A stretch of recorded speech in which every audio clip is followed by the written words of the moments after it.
أدركني يا شريف يا مهدي. أعوذ بالله من الشيطان الرجيم. بسم الله الرحمن الرحيم. رب اشرح لي صدري ويسر لي أمري واحلل عقدة من لساني يفقه قولي.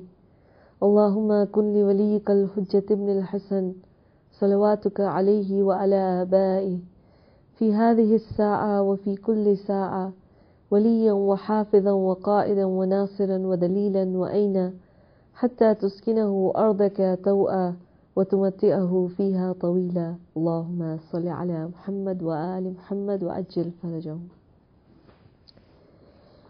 Imam Hussain alayhi salam is truly the epitome of the Holy Quran. We see many ayats of the Holy Quran telling with the Ahlul Bayt, and as the tradition of the Holy Prophet goes, Inni tarikum fikum thaqlain kitab Allah wa itrati. I leave behind you two weighty things, the book of Allah and my itra, my family. Whoever holds on fast to them will never be misguided, and they will be never separated until they reach the Hawz Kausar. So we see that all the ayats of the Holy Quran tally with the A'imma, their mannerisms, their etiquette, their way of life. And they just didn't claim to advise people. No, they practiced it first. As we saw how Imam Hussain alayhi salam was the epitome of the Holy Quran. One of the ayats that Imam Hussain alayhi salam states in his final hours on the day of Ashura, we find that Imam Hussain alayhi salam still wanted to guide the people. He was still calling people towards goodness. This was his duty, as he said, my duty to do Amr bil Ma'ruf to the last breath. He states this ayat of the Holy Quran in Surah Luqman, ayat number 33.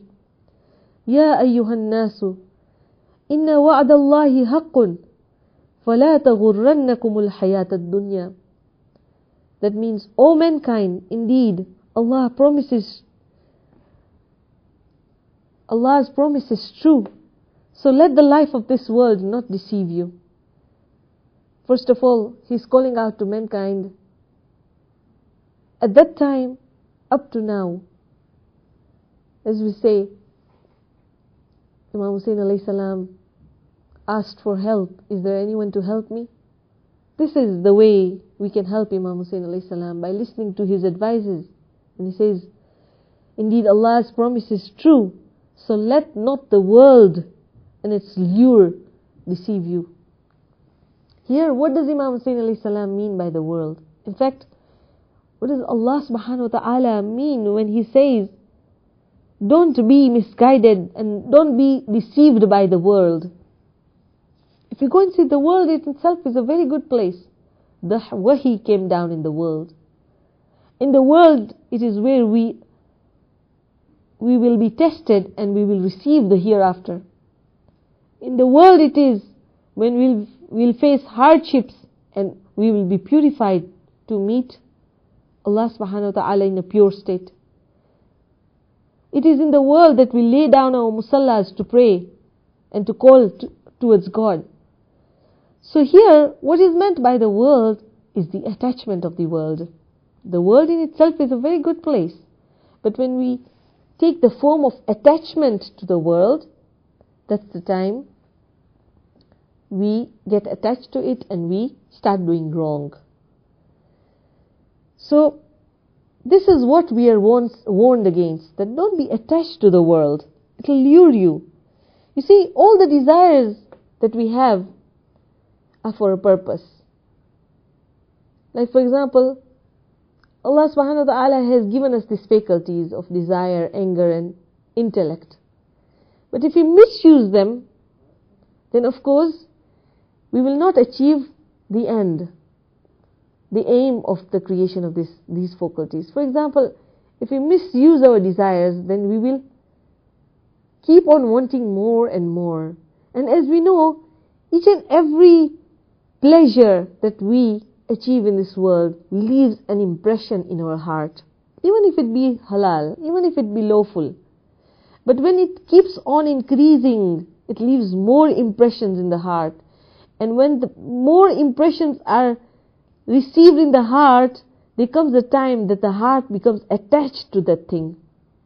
So everything should be done in equilibrium, neither to the exceeding nor negligently, but to its equilibrium. So when something is overused, like for example if our desires are overused, they leave marks in our soul such that now the soul is attached to the world and it can't be attached to the hereafter. And to disattach it will be very difficult. So the deeper the impressions get, the more the attachment. For example, everything should be done for the akhirat. Even the attainment of desires, for example, eating. If we eat for our own nafs, then we'll keep on eating more and more, and we'll be attached to that. We'll keep on wanting to eat whenever we are sad or broken-hearted. But when we eat for the akhirat, we will only eat to a certain proportion, and that will give us the strength to do the ibadat. That will be for the hereafter actually. It won't be for the world. That will be disattachment to the world and attachment to the hereafter. So everything done in the world can be actually for the hereafter. For example, building a house, earning, trades, business, earning wealth, for example. All that is actually done for the sake of Allah and not for the own nafs, together. No. Rather, to give away in the way of Allah, to do good to the people. All this is actually done in the world, but it's actually for the hereafter. And in the same way, ibadat and self-discipline can be done, but for the world. One may think this person is so, like ibadat guzar, he worships so much, but he might be doing for being popular in the eyes of people. Or one may always follow with a tasbih in his hand. People might think that, oh, this person is so holy. This is for the world he is doing. Or one may have attachment to a small, for example, his prayer mat, such that when if it is lost, it will be a big thing for him. So this is like he is doing it for the world. So the world, actually anything can be done, even an act that is hereafterly, but if it is an attachment towards it, then it is actually the world. And even something that is done in the world, but if it is an attachment to the hereafter, it is for the hereafter. So we should not mix these things. The world and the hereafter are two phenomena that is actually the way you comprehend it. This attachment keeps on getting more and more, and just as there is a tradition from Imam Ja'far Sadiq alayhi salam, he says that the love of the world is like the sea water, which is salty. The more you drink from the sea water, the thirstier you get. So as one keeps on and on gathering, will never be satisfied. He will want more and more and more. This is what the love of the world does to a person. Imam Baqir alayhi salam says, very interesting hadith, that the harm done by two ferocious wolves, one attacking from the back and one attacking from the front, to a herd without a shepherd is less rapid, it's less dangerous than the harm done by the love of the world to the faithful. That means the love of the world is so dangerous to the faithful, he should be so careful and alert that how it can harm him, that it's more harmful than the two wolves attacking from the front and behind a herd that is without a shepherd. So be careful of the love of the world. We should be very careful of the love of the world. Let us see of how evil does the love of the world do to a person. In what way does it destroy a person? Number one, as we talked about in the previous episode, it makes one afraid of death. Why? Is because the world becomes his beloved.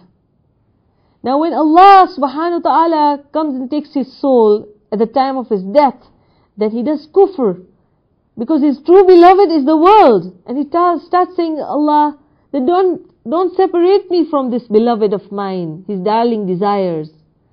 The love of the world becomes his beloved. His desires are his beloved. So to separate from that becomes a very difficult thing, such that when shaitan tells him, okay, do kufr now, say that you don't obey Allah, then he actually truly says that, no, I don't obey Allah. It can be in the form of a library also of books. If one is attached to his books also, at the last moment, these books will come in front of his eyes and say, do you want to be separated from these books of yours? And that's the time when one should actually test himself in this world. Is it okay for him to lend his books to people so that they can also receive good knowledge from that? Or does it become very hard for him? For example, for his book to be a little torn or a little, tinted with some color or some mark. Does it become difficult for him to be separated from his book? Or is it very easy for him to lend his books to people so that they can also receive knowledge from the same? So even as much as those books that you get your knowledge from can be the love of the world. We should be very careful of how this love of the world can be love of, for example, your knowledge, love of your friends, love of your home, love of your clothes, love of the food that you eat. Anything can be in form of the love of the world. So this becomes your beloved such that at the time of death it becomes very hard for you to separate it, and one can also lose his faith by declaring that, no, I don't believe in this God, I believe in my own, God, that is this beloved or this nafs of mine. Number 2, how does love of the world destroy a person? Is that it keeps him from religious activities and exercises. It keeps himself away from ibadat. It makes his body, stronger than his soul. It makes his body overpower his spirit.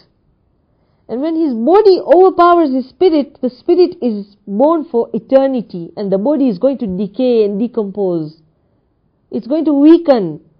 So the body will not remain, and at one point in time, he won't be able to make firm decisions. His will be very weak because his body will be overpowering the spirit.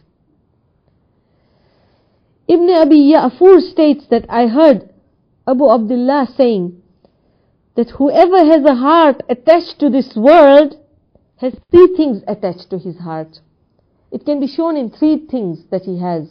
Number 1, unremitting sadness. He's always sad. Why is he sad? Let us think about why is this person who is attached to this world sad. It's because he doesn't receive the utmost perfection. Everything he has, goes away. He wants something more perfect every time because every goodness he has is mixed with sorrow. In this world, nothing is complete. Even the goodness and joy that you have is mixed with sorrow. Even the beauty is mixed with badness and evil and ugliness. Nothing is perfectly beautiful in this world. So he has unremitting sadness because he is the love of the world in him, not love of Allah. Whoever has love of Allah has a soul that is tranquil, nafs mutma'inna. But because he has the love of the world, he has sadness because he has not met his true beloved. Another thing the sign that he has is unfulfilled desire, because he keeps on wanting more and more. It is like that sea water that is salty. He wants more and more, and the more he has, the more thirstier he gets, until it makes him finish off. It gives him death until he dies. So it will never quench his thirst. He will have unfulfilled desire because his true desire is the love of Allah subhanahu wa ta'ala, not the love of material entities. So whatever he'll get, he'll want more. And that desire will remain unfulfilled. The fulfilled desire he won't be getting. That is Allah's love. But he has left that aside. He has opted for material entities, and thus his desire remains unfulfilled. And then there will be unachievable hope. Far-fetched hopes of this world will not make him achieve the same, because this life is Darul Imtihan. That life is Darul Jaza. So that unachievable hope will again give him unremitting sadness, will again make his desires remain unfulfilled, and he will go in this world Just like this, he will die with unremitting sadness. He will die with unfulfilled desires. He will die with unachievable hope. And what a death. What a sad death this is. This is all because of the love of this world. So let us not attach ourselves to this world. Rather, learn this from Hussain ibn Ali in the day of Ashura, that let this world not deceive you. Surely this world can deceive us, because this is Darul Imtihan for us. Allah is testing us moment by moment. But because we have Kitab Allah and Itrati to guide us, of course, if we think and set our mind, we will never be misguided. We should wake up now and say that let us adhere to the call of Ashura and let us truly be the helpers of Imam Hussain alayhi salam. Wassalamu alaikum wa rahmatullahi wa barakatuh.